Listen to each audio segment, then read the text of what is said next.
então com o nosso componente de História, agora com a segunda série do ensino médio, tudo bem? E nós agora vamos começar com as nossas atividades interativas. Vamos lá então? O conteúdo vai ser absolutismo e iluminismo na Europa, que é o mesmo que vocês viram na aula de ontem, ok?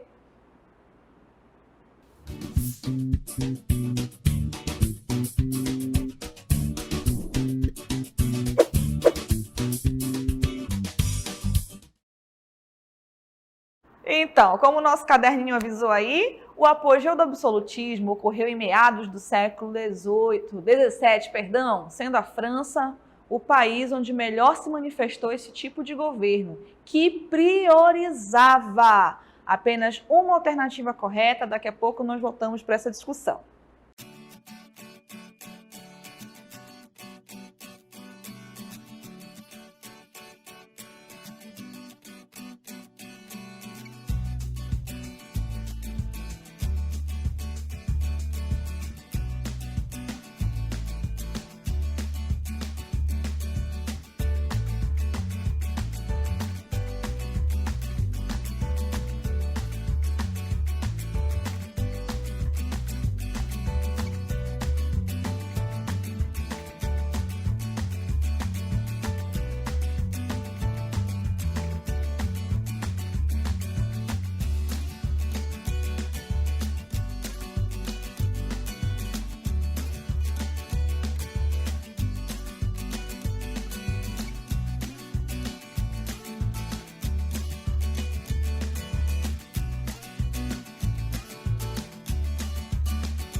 Já estou feliz aqui de ver a participação de muitos de vocês e nós já começamos brilhantemente com a alternativa correta, não é isso? Então é sinal que prestaram atenção nas aulas que aconteceram ontem e agora estão interpretando aí as nossas questões. Então vamos pontuar lá então? Olha só, a alternativa A, ela já diz de cara, a concentração dos poderes na mão do rei. Então vocês já sabem, segundo ano, que toda a base do absolutismo é voltada para essa concentração nas mãos do poder, nos poderes na mão do rei. Então ele é absoluto e existem teorias para legitimar essa força. A própria igreja respalda esse poder, né? Olha a alternativa B. Vamos voltar lá rapidinho antes dos comentários, por favor, gente. Divisão dos três poderes, né? Executivo, legislativo e judiciário, vai acontecer aí durante esse processo de Revolução Francesa, tá, gente? Nós estamos bem antes da Revolução. A figura da igreja acima de todas as instituições políticas. Aí podia ser uma dúvida, ainda bem que todo mundo foi lá na questão certa. Por quê? Porque nós falamos muito da questão da igreja ontem, não foi? Essa igreja, ela apoia esse poder absoluto por uma troca de favores, ou seja, ela não paga impostos. Então, para ela é muito fácil essa relação. Tá bom? Só que o poder dela, ele não está acima das instituições. Ele está ali coladinho com as instituições, principalmente no caso do absolutismo. A AD está completamente incorreta aí, prática de eleições livres, já que nós estamos tratando de um período onde nós temos os súditos. Nós pontuamos isso com vocês ontem, lembram? Um súdito não é um cidadão. O súdito, ele deve obediência ali àquela figura do rei, tá bom? Enquanto se nós tivermos uma outra forma de governo, nós poderemos ter ali a execução das leis que nos dão direitos e deveres. Para quem quiser anotar o comentário, olha aí para vocês, é marcado exclusivamente pela centralização do poder, tá bom? Político na figura do monarca. Então, esse é o ápice do absolutismo, o próprio rei instituído. A segunda questão, vamos lá logo, vai falar de um teórico. Então, nós temos o texto aí, Thomas Hobbes, que vocês já conheceram também, autor de O Leviatã, acreditava que a violência generalizada de todos contra todos era a regra geral da política e que, para conter tal violência intestina, era necessária a força de um poder político centralizador e autoritário. Podemos dizer que Hobbes pensava dessa forma, sobretudo porque, então nós temos as alternativas e vamos retornar daqui a pouco para a correção.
vamos lá, então. Eu já vi algumas divergências também aqui, C, A, D, não é?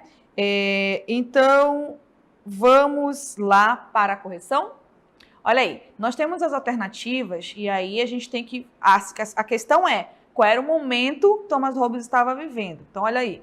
Não concordava com as ideias liberais de Adam Smith. Adam Smith é um filósofo iluminista que vai trazer ali uma nova concepção.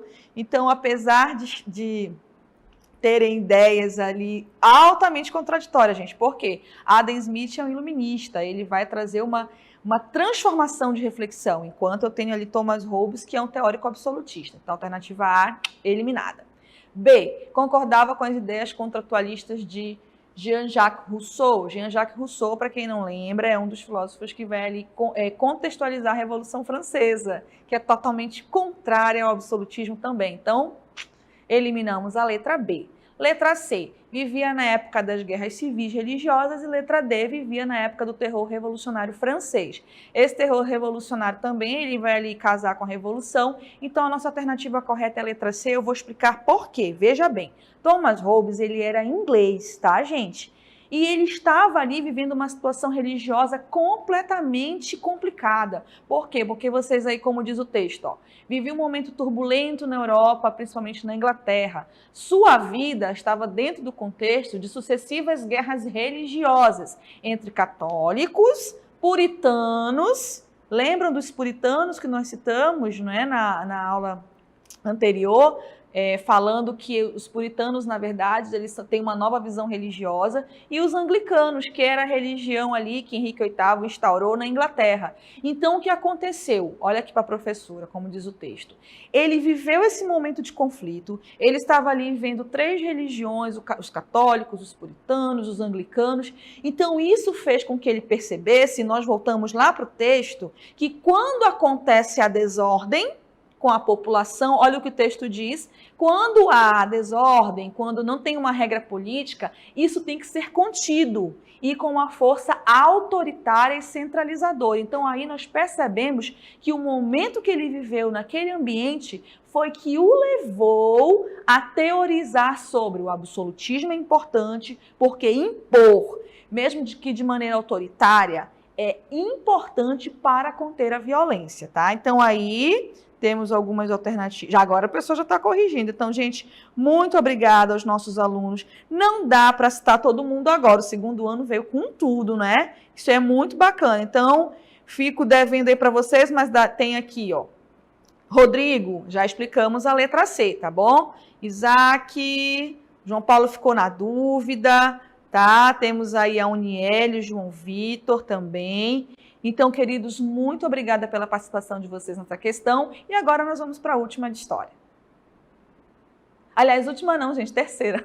É praticamente impossível treinar todos os súditos de um Estado nas artes da guerra e, ao mesmo tempo, mantê-los obedientes às leis e aos magistrados. Quem disse isso foi Jean Bodin, que também vocês já conheceram ontem, e vocês vão agora me responder essa afirmativa.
Já respondendo aqui, vai ter a quarta questão sim, eu que me equivoquei em chamar, tá bom? Então vamos lá, temos aí então o enunciado, uma frase bem forte, né, de Jean Baudin, que é um dos teóricos absolutistas. Essa afirmação revela que a razão principal de as monarquias europeias recorrer ao recrutamento dos mercenários estrangeiros em grande escala devia-se à necessidade de, vamos lá as alternativas, letra A, conseguir mais soldados provenientes da burguesia, a classe que apoiava o rei. B, completar as fileiras do exército. C, desarmar a nobreza e impedir que esta liderasse os demais. Manter desarmados camponeses e trabalhadores. Aqui nós temos um conflito, né? Temos aqui o Vinícius respondeu a D. Temos, quem mais? Aqui para cima. Carlos, Fábio, Stephanie. Gente, lembrando que não dá para ler o nome de todo mundo. Então vamos lá ver aí a nossa correção, rapidamente. Pode ir lá para a correção. Letra D, tá, gente? Olha só, os reis absolutistas sabiam que, se armados, seus súditos poderiam, em face de qualquer insatisfação política, rebelarem-se contra a autoridade. Para tanto, evitavam compor algo como um exército nacional. Olha essa alternativa lá, alternativa D, o que ela diz. Manter desarmados camponeses e trabalhadores urbanos para evitar revoltas. Não é interessante para o rei absolutista que seu povo ande armado. Por quê? Porque, veja bem, no governo absolutista, cabe os interesses do rei, da nobreza. Em contrapartida, um grupo social vai sofrer muito com isso. Adivinha quem é? Exatamente. O maior número de população naquele momento, que são os camponeses, os mais humildes. Então, por isso, pode voltar ao enunciado, que a frase diz o seguinte, olha aí, é praticamente impossível treinar todos os súditos. Então, não tem como treinar os súditos. O que a gente faz? Nós vamos, então, não alimentá-los com armas, não fornecer armas para essas pessoas, para que nós estejamos em segurança. Porque um dia, vocês vão ver aí, calma, elas vão parar e dizer, ué, esse rei aí foi escolhido por Deus? Tudo bem, ok, eu entendo espiritualmente essa decisão, mas por que eu passo fome? Por que eu vivo essa situação de miséria servindo e alimentando a corte? Ó, fiquem ligados aí nos próximos capítulos desse processo histórico. E vamos agora à quarta questão. Olha aí, quando se estuda o absolutismo monárquico, é frequentemente vermos a frase de "o Estado sou eu", proferida pelo rei Sol Luís XIV. Sobre a frase, é correto dizer? Então nós vamos aí ter as alternativas, tá bom? Até daqui a pouco.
Então, queridos, retornando aí à nossa quarta questão, já vi aqui muitos posicionamentos, né? Gente, só um lembrete nós estamos aqui no ensino médio, nós estamos falando com pessoas que são vestibulandos, que estão almejando aí seus sonhos profissionais. Então, esse aplicativo, esse chat, ele tem a finalidade de contribuir com o processo educacional de vocês, tá bom? Então, por isso que tem muitos professores logados aí acompanhando e nós aqui que vimos a coisa muito rápida acontecendo, tá bom? Então, usem de forma sábia, justamente para que nós possamos contribuir com vocês ainda mais, tá bom? Vamos ler o enunciado aí, porque essa frase, ela marcou a história. Ela é a frase, que frase resume o absolutismo? O Estado sou eu. Vamos retornar ao enunciado? Quando se estuda o absolutismo monárquico, é frequente vermos a frase, o Estado sou eu. Quem disse? Rei Luís XIV, Rei Sol. É correto dizer, vamos ver as alternativas. Lembrando que Luís XIV, ele é a própria representação do que é o absolutismo. O Estado sou eu, ou seja, ele é tudo. Ele controla o poder, ele acredita no direito divino, ele incorpora a ideia do príncipe, onde ele determina, onde ele vai conter os problemas, ou ele vai solucionar, não é verdade? Então vamos lá às alternativas. Alternativa A, torna patente o uso do simbolismo solar, característico da maçonaria francesa. Não, ele quis dizer que ele é o centro, tá? Por isso que ele usa essa ideia. Letra B, explicita o conteúdo do absolutismo, no qual o rei é a fonte soberana, de soberania e do poder. Letra C, explica o estrado francês da época erroneamente, já que o rei não governava de fato. Essa aí, né, gente, por favor, espero. Meu Deus, eu li uma C aqui, gente, não é a C. Por quê? Porque ele governava de maneira absoluta e de fato. Letra D, foi preferida por Luís XIV, ter vencido a Revolução Puritana. Não, nós estamos aí fora desse contexto. A alternativa correta, como a maioria dos nossos alunos colocou, letra B, tá, queridos? Então, temos aí, Tiago respondeu B, a Lara, Elone, João, Gisela, Ludmila. Já digo que não briguem comigo, não consigo ler todos. João Vitor, o Vitor, o João Paulo, a Eduarda, tá bom? Professora Odilene, professora Isabel, professor Ananias nos dando suporte, professores de história maravilhosos. Temos também o Diego, o Guilherme que respondeu agora. E eu vou trazer para vocês o comentário para vocês tomarem nota. Olha aí. Ela explicita o absolutismo, porque ele é a fonte de todo poder, o próprio rei, soberano, absoluto, e não o povo, né, como deveria acontecer numa democracia. Mas nesse caso não é democracia, né, gente? As transformações dessa concepção política só começaram com as chamadas revoluções burguesas. E agora, segundo ano, continue ligado aí, tá, no nosso projeto, que nós vamos passar a vez para a professora Ludmila com geografia.